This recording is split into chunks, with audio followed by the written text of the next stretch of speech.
um dia longo. Que balanço é que faz desta iniciativa, da vossa presença pela valorização do território?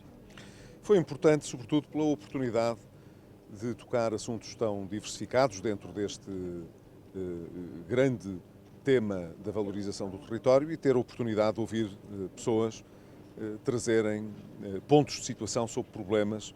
que as afetam e que podiam fazer alguma diferença quando olhamos para o futuro. Foi importante, por exemplo, na Universidade de Trás-os-Montes de Alto ter percebido as razões do sucesso da candidatura que foi feita ao abrigo do protocolo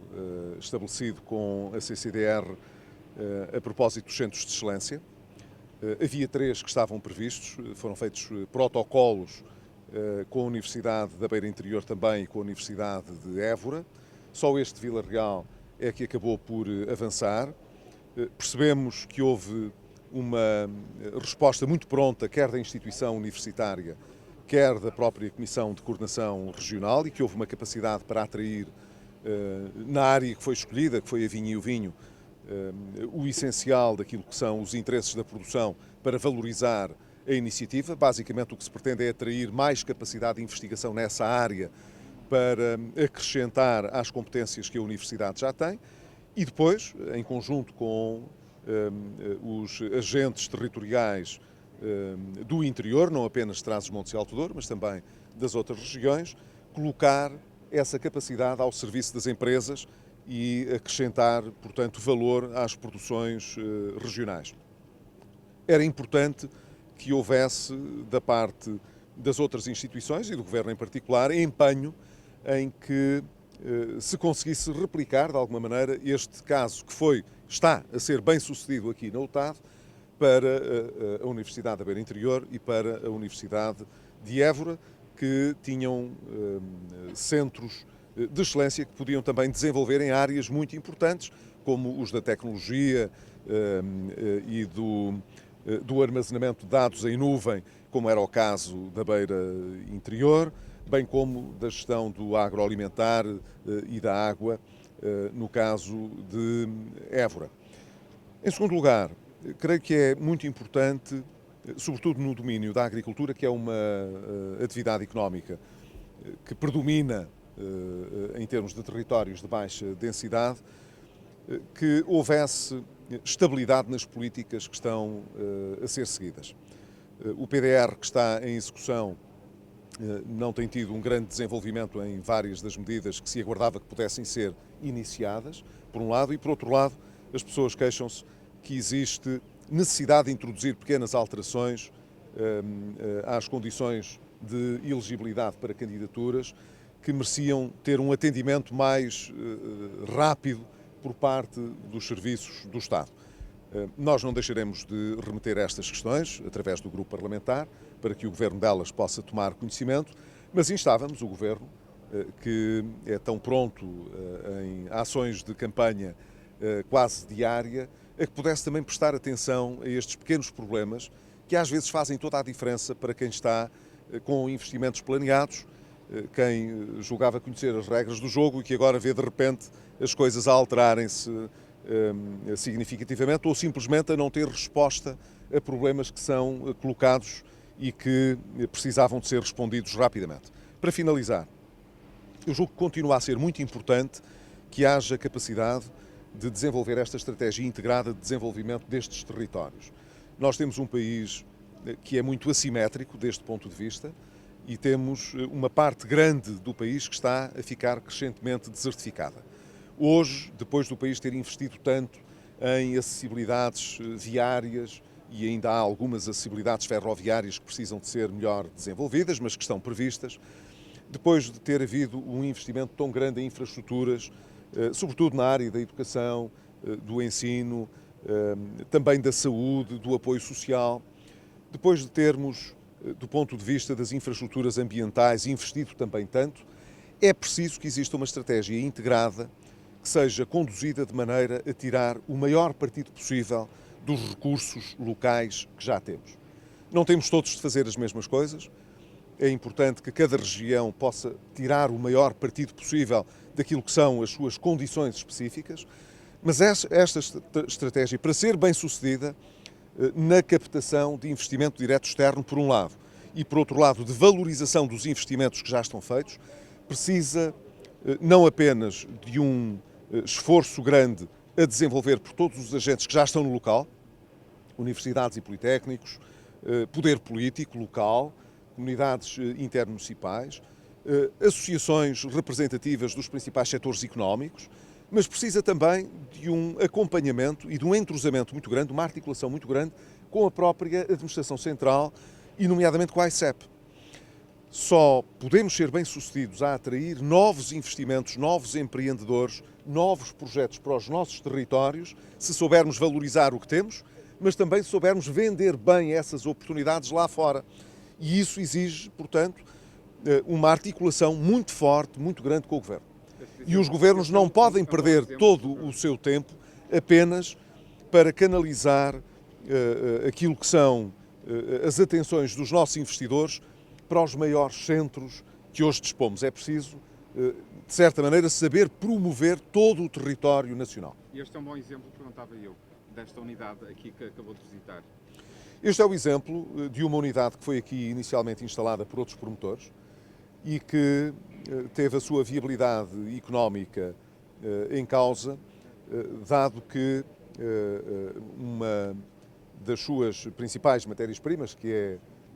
o pinheiro, ter muitas restrições aqui nesta zona de fronteira para poder ser abastecido do lado do mercado nacional, dado que acabou por calhar numa zona tampão que foi criada por causa do nemato do pinheiro. E chegamos a uma situação um bocadinho absurda, que é do lado lá da fronteira não tem nenhuma restrição na circulação desta matéria-prima, enquanto que do lado português ela existe. Enfim, o empreendedor que tomou conta deste projeto, que foi de resto beneficiário também de fundos europeus para se poder instalar aqui nesta região, trouxe uma capacidade económica de maior racionalidade por integração de várias componentes do próprio negócio, que acabou por valorizar a exploração e, portanto, por conseguir salvar, de alguma maneira, o investimento e poder ter aqui a fixação não apenas destes postos de trabalho, mas a rentabilização do investimento que tinha sido inicialmente feito. Mas isto serve para mostrar que às vezes há uma certa irracionalidade na forma como a própria administração funciona. De um lado,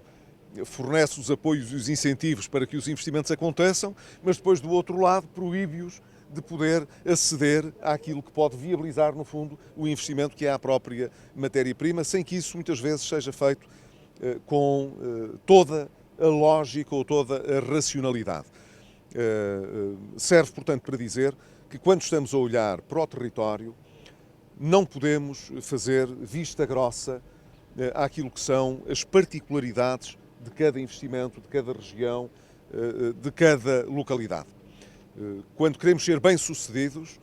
precisamos ter gente que não baixe os braços e que, portanto, olhe para todas as oportunidades, mas temos também de ter uma resposta diferenciada dos poderes públicos. Se não soubermos olhar para eles seletivamente, de uma forma particular, muitos deles se poderão perder, como se perderam ao longo dos anos, infelizmente. E isto significa que todos temos de estar dispostos a aprender, a melhorar as reformas que fizemos, a atuar de uma forma que seja seletiva, como eu dizia, porque cada investimento é importante para podermos agregar a uma estratégia de crescimento de médio e de longo prazo. E não tenho dúvida que muitas destas regiões aguardam porque, seja ao nível da fiscalização, seja ao nível de quem estabelece as condições de candidatura aos programas europeus, seja ao nível daqueles que têm a obrigação de nos ajudar a promover a nossa região e os nossos produtos no exterior, se não existir uma certa coordenação de todas estas atividades, cada um está convencido de que está a cumprir bem o seu papel, mas no fundo os territórios acabam por não beneficiar do trabalho conjunto que devia existir se ele não for de facto articulado. Podia-lhe agora comentar-se uma notícia desta tarde. os operadores do Porto de Lisboa vão partir para o despedimento coletivo, que pode envolver a perda de mais de 300 postos de trabalho, em consequência da greve dos estivadores que mantém paralisado o Porto de Lisboa há cerca de um mês. Como é que está a ver este problema? Acha que o Governo tem gerido bem esta... Eu já ontem tive a oportunidade de destacar que não compreendo a passividade que o Governo tem mostrado nesta matéria. A Senhora Ministra do Mar, ainda em dezembro, fez declarações que apontavam no sentido de que este problema estaria solucionado. E passaram-se vários meses, já estamos a chegar ao final de maio, é conhecida a estratégia que tem vindo a ser anunciada pelo próprio sindicato. A penalização para as nossas exportações tem sido muito evidente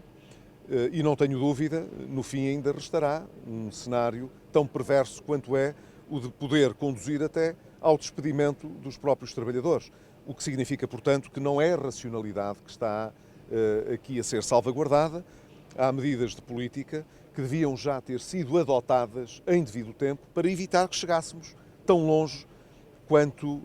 se chegou. Por exemplo, o Governo não podia cruzar os braços e dizer apenas que aguarda que o entendimento seja alcançado. Há mecanismos, quando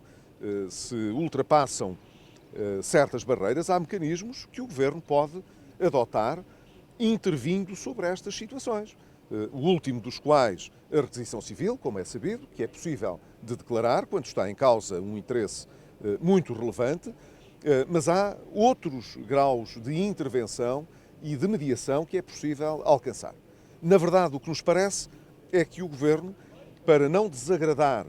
ao sindicato dos estivadores, deixou chegar longe demais um conflito que agora tem perdas que são irreparáveis, mesmo para os operadores e para a economia nacional. E que vão custar, evidentemente, empregos, não tenho dúvida, de que essas consequências negativas podiam ter sido evitadas se o Governo não tivesse cruzado os braços e não tivesse ficado à espera simplesmente que, por milagre, o entendimento pudesse ser alcançado, quando era muito claro há muito tempo que, do ponto de vista político, não havia espaço para que esse entendimento ocorresse naturalmente. Obrigado. Obrigado.